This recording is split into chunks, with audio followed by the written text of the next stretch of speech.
नेता प्रतिपक्ष उमंग सिंघानी ने मध्य प्रदेश में 2023 विधानसभा चुनावों में वोट चोरी के गंभीर आरोप लगाए हैं। उन्होंने कहा कि मध्य प्रदेश में फर्जी जनादेश के आधार पर बीजेपी ने सरकार बनाई थी और इस पूरे मामले में चुनाव आयोग की भूमिका संदिग्ध रही है।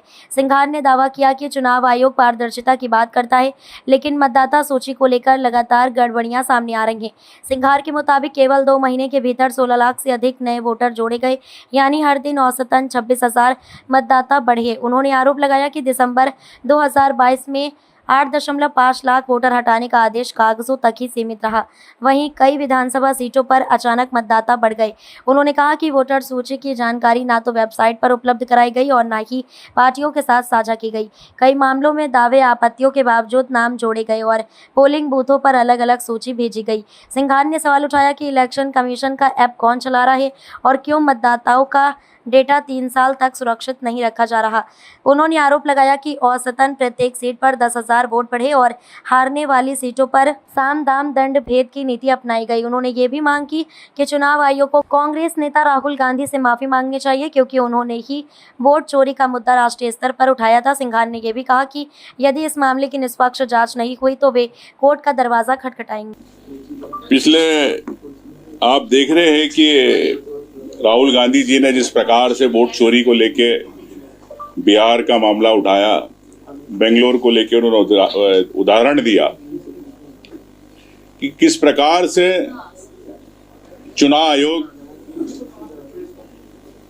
की मिलीभगत से भारतीय जनता पार्टी चाहे केंद्र में हो या प्रदेश के अंदर सरकारें बना रही है। इसी तारतम्य में हमने मध्य प्रदेश के बारे में चीजें समझी, किस प्रकार से वोट चोरी करके सरकार ने मध्य प्रदेश के अंदर फर्जी जनादेश लेकर मध्य प्रदेश में भारतीय जनता पार्टी ने अपनी सरकार बनाई और इसमें चुनाव आयोग की क्या भूमिका रही। चुनाव आयोग ने किस प्रकार से भारतीय जनता पार्टी की सरकारें बनाने के अंदर अपनी अहम भूमिका निभाई। तो मैं समझता हूं कि जहां चुनाव आयोग कहता है कि हम पारदर्शिता रखते हैं, सभी पार्टी हमारी मेंबर होती है, जिनको हम कोई भी जब चुनाव प्रक्रिया होती है ट्रांसपेरेंसी के साथ विधानसभा से लेकर लोकसभा स्तर तक हम हर पार्टी को सूचियां देते हैं।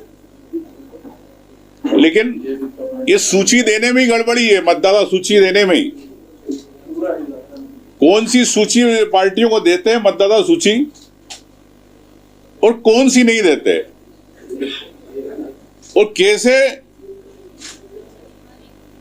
वोट बढ़ाए जाते या काटे जाते, ये मैं आपको बताना चाह रहा हूं।